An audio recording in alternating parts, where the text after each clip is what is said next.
بسم اللہ الرحمن الرحیم۔ ڈاکٹر ناصر عباس نیر صاحب کے افسانوں کے مجموعہ خواب کی مہک سے ایک افسانہ پیش خدمت ہے جس کا عنوان ہے بشن سنگھ مرا نہیں تھا۔ اپنی آنکھوں سے دیکھنے والوں کو حیرت نہیں ہوئی تھی کہ منٹو کے ٹوبہ ٹیک سنگھ کا بشن سنگھ مرا نہیں تھا، بے ہوش ہوا تھا۔ ان دیکھنے والوں کے ذہن میں پہلا سوال ہی یہ پیدا ہوا کہ جب بشن سنگھ گرا ہے تو کسی کو یہ خیال کیوں نہیں آیا کہ اس کی نبض ہی دیکھ لے؟ ہو سکتا ہے چل رہی ہو۔ کیا سب اس کی موت چاہتے تھے؟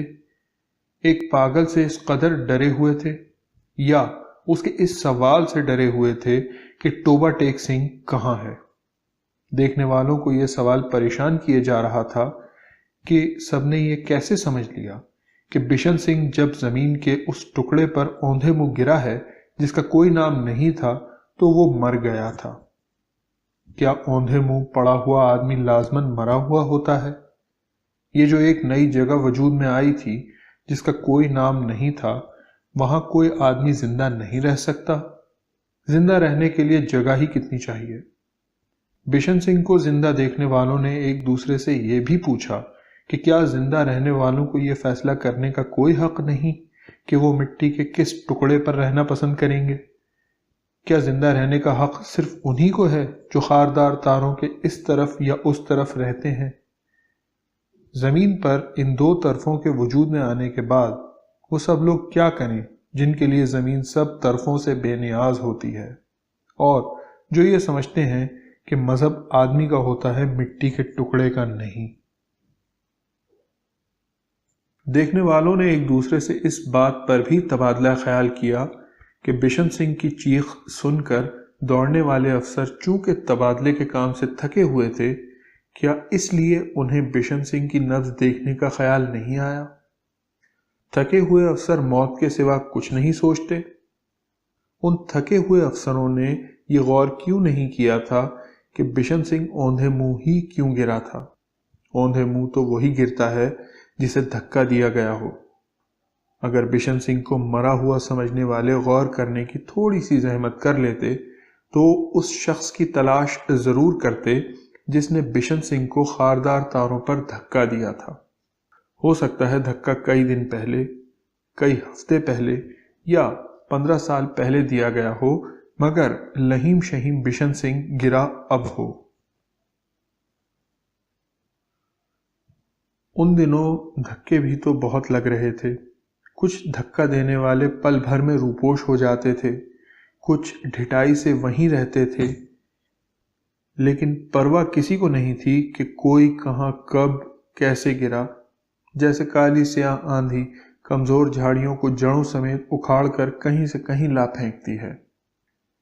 بشن سنگھ کو زندہ دیکھنے والوں کا یہ خیال بھی تھا کہ اسے 15 سال پہلے ہی ہواؤں کی تبدیلی کا احساس ہو گیا تھا، اس لیے اس نے درخت کی طرح جم کر کھڑے ہونے کا فیصلہ کر لیا تھا، اور اس فیصلے پر اس وقت بھی قائم رہا جب غضبناک آندھی نے اس کے کئی ساتھیوں کو خاردار تاروں کی دوسری طرف پٹخ دیا تھا۔ اس نے آندھی کے مخالف رخ چلنے کا فیصلہ کیا تھا۔ اسے زندہ دیکھنے والوں کو یہ سمجھنے میں دیر نہیں لگی کہ اتنے بڑے فیصلے کے لیے پاگل پن ہی چاہیے تھا۔ بشن سنگھ کو زندہ دیکھنے والوں کی متفقہ رائے تھی کہ اگر اس شخص کو تلاش کر لیا جاتا اور اس کے ٹرائل کی ہمت کر لی جاتی جس نے بشن سنگھ کو دھکا دیا تھا، تو خاردار تاروں کے دونوں طرف توپیں نہ گرجا کرتیں۔ ایک بشن سنگھ کو مرا ہوا سمجھ کر اس سے لا تعلق ہونے کی سزا کروڑوں لوگوں کو اتنی کڑی نہ ملتی۔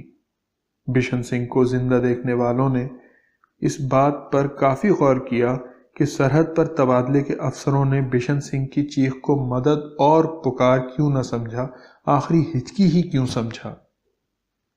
کیا وہ افسر اس شخص کے ساتھ ملے ہوئے تھے جس نے بشن سنگھ کو دھکا دیا تھا، یا تبادلے کا کام کرنے والوں میں مدد کی پکار اور موت کی چیخ میں فرق کرنے کی صلاحیت باقی نہیں رہتی؟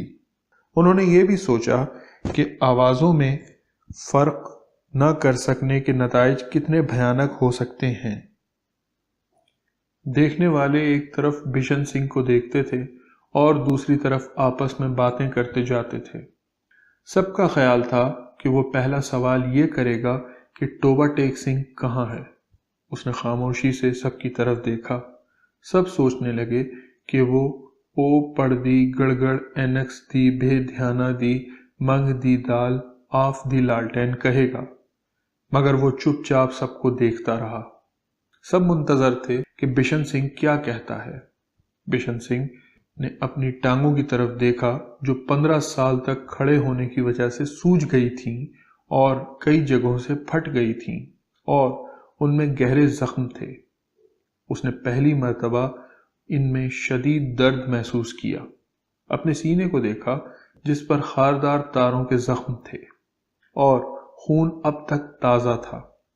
اس نے اپنی داڑھی پر ہاتھ پھیرا۔ پہلی بار اسے داڑھی کے بال کرخت محسوس ہوئے۔ دیکھنے والوں سے رہا نہیں گیا۔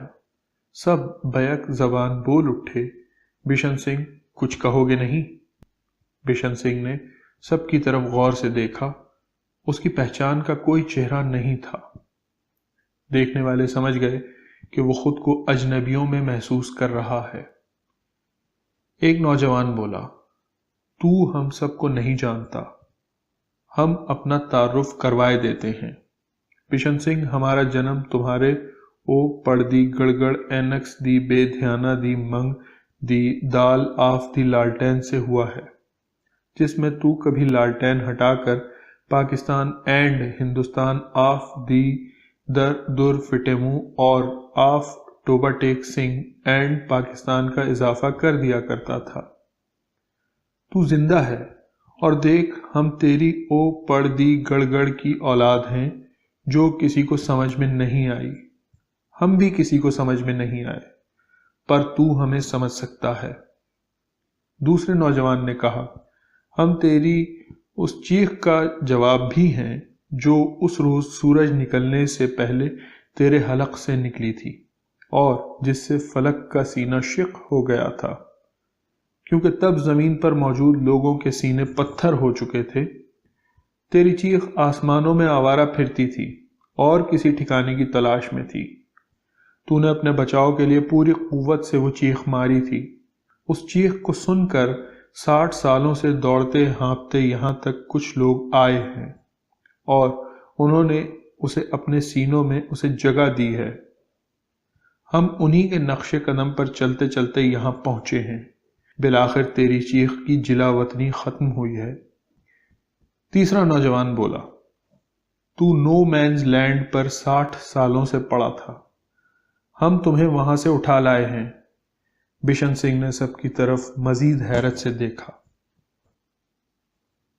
پہلا نوجوان بولا، تو اینکس کا مطلب تو جانتا ہے نا؟ نو مینز لینڈ وہ ہے جس کا اینکس نہیں ہوا تھا، نہ اس وقت ہو سکتا تھا۔ اس وقت آپا دھاپی تھی، ذرا چین ملا تو جس کا اینکس نہیں ہو سکتا تھا اس کے لیے بھی بندوقیں نکلیں۔ بشن سنگھ، ہم تمہیں کیسے بتائیں یہاں ہم کیسے پہنچے؟ جب تو بے ہوش ہو کر گرا تھا اس وقت اس جگہ پر جھگڑا نہیں تھا۔ اس کے بعد کوئی جگہ 1 انچ ایسا نہیں، کوئی لفظ ایسا نہیں جس پر جھگڑا نہ ہوا ہو، جہاں خون نہ گرا ہو، جہاں خون گرنے کا ہر وقت امکان نہ ہو۔ تو جہاں موجود ہے اس پر بھی دونوں طرف بہت جھگڑے ہوئے ہیں۔ اب جگہ کا مطلب بھی بدل گیا ہے، اب لفظ، کہانی سب جگہ ہیں۔ ان پر کس طرح کے جھگڑے ہیں تو سنے تو تیرے سینے میں اس سے بڑا گھاؤ لگے جو خاردار تاروں پر گرنے سے تجھے لگا تھا۔ اب طرح طرح کی خاردار تاریں یہاں وہاں ہیں، اور کچھ تو ایسی ہیں جو دکھائی بھی نہیں دیتی اور گھائل روح کو کرتی ہیں۔ تو کبھی یہاں کے کسی شہر میں چل پھر کے دیکھ، ہر دیوار پر چکر کھاتی خاردار تاریں ہیں۔ زمانے ہوئے ہم جنگلوں سے آبادیوں میں آئے تھے، اب سب آبادیاں خاردار تاروں کے جنگل بن گئی ہیں، اور آنکھوں سے لے کر سانسوں میں اور اس سے بھی آگے دلوں میں ترازو ہوتی ہیں۔ بشن سنگھ کی حیرت کچھ کم ہوئی، مگر سخت کرب اس کے چہرے سے عیاں تھا اور اس کی سفید گرد آلود داڑھی بھیگ گئی تھی۔ دوسرا نوجوان بولا، بشن سنگھ، ہم سب حیران تھے کہ تمہیں مردہ سمجھنے والوں نے تیرے انتم سنسکار کا بھی نہیں سوچا۔ تیسرا نوجوان بولا، اچھا کیا نہیں سوچا؟ ایک جیتے جاگتے آدمی کو چتا میں ڈال دیتے اور پھر جھگڑا اس بات پر ہوتا کہ لاش کس طرف کے گردوارے میں لے جائیں۔ معلوم نہیں کوئی گردوارے میں جانے کی اجازت بھی دیتا کہ نہیں، کوئی کیرتن کے لیے بھی ملتا کہ نہیں۔ پھر اس پر بھی جھگڑا ہوتا کہ چتا کے لیے لکڑیاں خاردار تاروں کے اس طرف کی ہوں گی یا اس طرف کی، راکھ ٹوبہ ٹیک سنگھ کے پاس کے دریا میں بہائیں یا کہیں اور۔ تم جانتے ہو اس کے بعد جنگل، دریا، شہر سب کو ہماری طرح مذہب مل گیا۔ ٹوبہ ٹیک سنگھ کا سن کر بشن سنگھ کی آنکھوں میں چمک پیدا ہوئی، جیسے پوچھ رہا ہو تم کس طرف کے ہو؟ پہلا نوجوان سمجھ گیا، بولا، بشن سنگھ، ہم منٹو کے ٹوبہ ٹیک سنگھ کی طرف کے ہیں۔ بشن سنگھ ایک مرتبہ پھر حیران ہوا، وہ تو اپنے ٹوبہ ٹیک سنگھ سے واقف تھا، یہ منٹو کا ٹوبہ ٹیک سنگھ کہاں سے آ گیا؟ دوسرے نوجوان نے اس کی حیرانی دیکھتے ہوئے کہا، بشن سنگھ، تیرے ٹوبہ ٹیک سنگھ نے تو تجھے نکال دیا تھا، منٹو کے ٹوبہ ٹیک سنگھ نے تمہیں اپنے دل میں جگہ دی۔ بشن سنگھ نے دیدے پھاڑ کر دیکھا۔ تیسرا نوجوان اس کی مشکل سمجھ گیا، بولا، بشن سنگھ، تو جس جگہ گرا تھا وہ کسی کی نہیں تھی، منٹو کا ٹوبہ ٹیک سنگھ اسی خاک کے ٹکڑے سے اگا تھا۔ تجھ سے زیادہ کس کو معلوم ہوگا کہ خاک کا وہ ٹکڑا اسی دھرتی کا حصہ تھا، مگر خاردار تانوں کے بعد اس ٹکڑے کی حالت اس افریت کی سی ہو گئی تھی جس کے خون کا قطرہ زمین پر گرتا تھا تو اس سے نئے افریت جنم لیتے تھے۔ خاک کے افریت بننے کی کہانی پرانوں زمانوں کی کتابوں میں کہیں نہیں ملتی، صرف منٹو کے ٹوبہ ٹیک سنگھ میں ملتی ہے، جہاں تجھے ٹھکانہ ملا ہے۔ منٹو کا ٹوبہ ٹیک سنگھ اور تم دونوں نئے زمانے کی سب سے بڑی استورا ہو۔ دوسرے نوجوان نے اپنی بات جاری رکھتے ہوئے بشن سنگھ کی پنڈلی کو چھوا، جس سے پیپ رس رہی تھی۔ جس طرح خون پیپ میں بدل کر تکلیف اور گھن پیدا کرتا ہے، ہماری حالت بھی کچھ ایسی ہی ہے۔ ہم اجنبی نہ سمجھ بشن سنگھ، تو حیران ہے، مگر ذرا سوچ، اگر منٹو تجھے اپنے ٹوبہ ٹیک سنگھ میں جگہ نہ دیتا تو کسی کو پتہ ہی نہ چلتا کہ کوئی بشن سنگھ تھا، اور اس کا ایک ٹوبہ ٹیک سنگھ تھا، جہاں اس کی زمینیں تھیں اور جہاں اس کی بیٹی روپ کور اور اس کا دوست فضل دین رہتا تھا، اور جو اسے تبادلے سے کچھ دن پہلے ملنے آیا تھا۔ تجھے منٹو کا ٹوبہ ٹیک سنگھ نہ ملتا تو ہو سکتا ہے تو بھوت بن جاتا اور تیری اوپ پڑ دی گڑگڑ سے راکشس جنم لیتے، ہم نہیں۔ منٹو کے ٹوبہ ٹیک سنگھ نے تجھے بچا لیا اور تجھے ابدی ٹھکانہ بھی مل گیا۔ اس نے آنکھیں جھپکی، جیسے پوچھ رہا ہو، میں اپنے ٹوبہ ٹیک سنگھ کو چھوڑ کر کسی اور کے ٹوبہ ٹیک سنگھ میں کیسے رہ سکتا ہوں؟ جیسے کہہ رہا ہو، میں یہاں سے نکلنا چاہتا ہوں۔ پہلا نوجوان اس کا سوال سمجھ گیا، بولا، یہاں سے نکلنے کا کوئی راستہ نہیں، تیرا ابدی ٹھکانہ یہی ہے۔ لیکن یہ سن کر تیرا کلیجہ منہ کو آئے گا کہ تیرے اس ٹھکانے کو بھی لوگوں نے نہیں بخشا۔ منٹو کے ٹوبہ ٹیک سنگھ کے اینکس کی کوشش ادھر اور ادھر کے پڑھے لکھے لوگوں نے کی اور ایک اور طرح کے تیرے تبادلے کا منصوبہ بنایا۔ اس منصوبے میں نو مینز لینڈ ہے ہی نہیں۔ تیری طرح منٹو غریب کو بھی اسی سرحد پر لے گئے اور اس کے تبادلے پر لمبی چوڑی بحثیں کیں۔ شکر ہے کچھ سمجھدار لوگ بیچ میں آ گئے اور انہوں نے منٹو کو ادھر یا ادھر گھسیٹنے کی مزاحمت کی اور ان کی کوششوں کو تیری زبان میں در فٹے منہ کہا۔ بشن سنگھ نے ان تینوں کی طرف ملتجی نظروں سے دیکھا، جیسے کہہ رہا ہو، مجھ سے تو پہلی مصیبت نہیں جھیلی جاتی اور تم نئی مصیبتوں کے بیان سے میرا سینہ چھلنی کیے دیتے ہو۔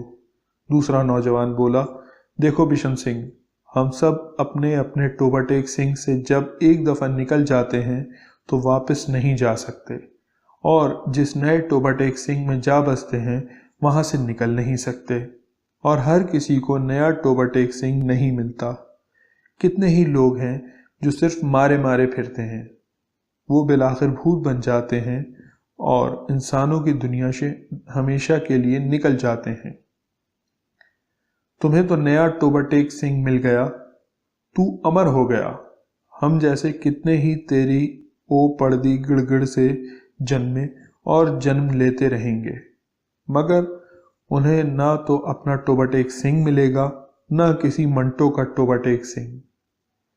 بشن سنگھ کی داڑھی بھیگ گئی۔ پہلے نوجوان نے اس کی آنکھوں میں غور سے دیکھا اور ان میں تیرتی نمی کا مفہوم سمجھا اور بولا، میں سمجھ گیا بشن سنگھ، تو اس لیے دکھی ہے کہ تو امر تو ہو گیا، لیکن اپنی سوجی ٹانگوں اور دھکا لگتے سمے سینے میں لگنے والے زخموں کے ساتھ۔ بشن سنگھ، ابدی نیند خود ایک سزا ہے، لیکن سوجی ٹانگوں اور رشتے زخموں کے ساتھ امر ہونا سزائے عظیم ہے، اور یہ دونوں سزائیں ہم تیرے ساتھ 4 پشتوں سے بھگت رہے ہیں۔ شکریہ۔